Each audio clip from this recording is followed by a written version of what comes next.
Of course, I can pull this data for you. Let me just get to the office. Sure, I can pull this data for you. Hold on a sec. It's in your inbox. Till not too long ago, going to the office was like entering a castle.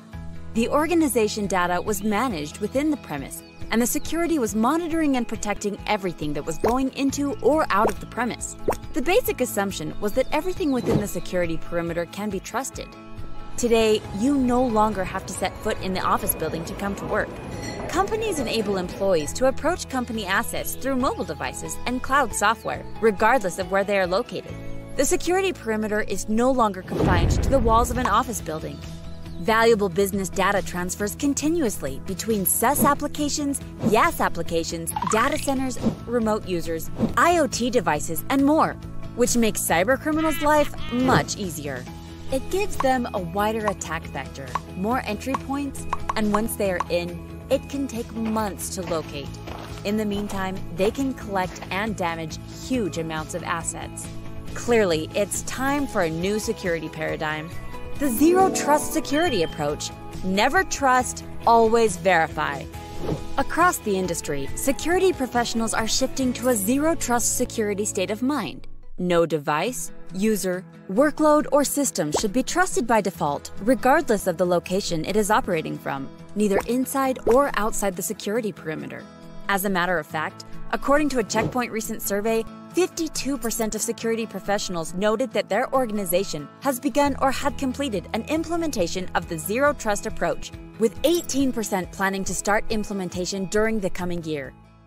Zero Trust is more than just a concept. It's a tangible security model with 7 security principles. Zero Trust networks.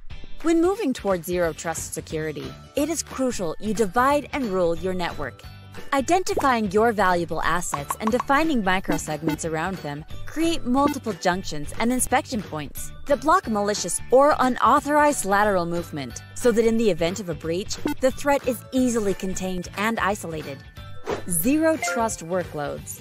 Securing workloads, particularly those who are running in the public cloud, is essential, since these cloud assets, containers, functions, and VMs are vulnerable and attractive targets to malicious actors.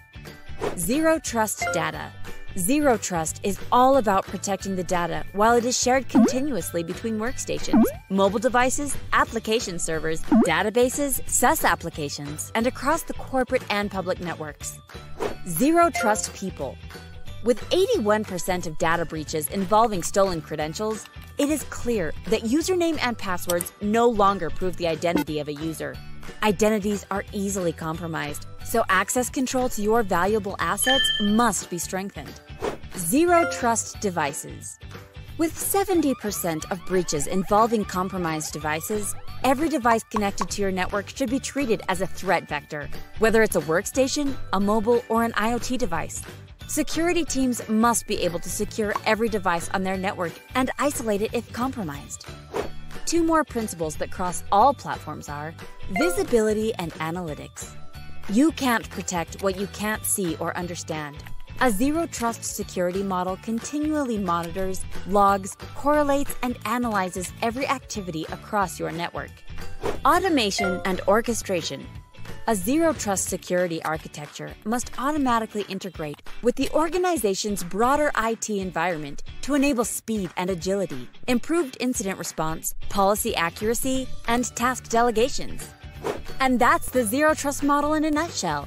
Want to learn more about how to implement Zero Trust? Read The Ultimate Guide to Zero Trust Security by Check Point.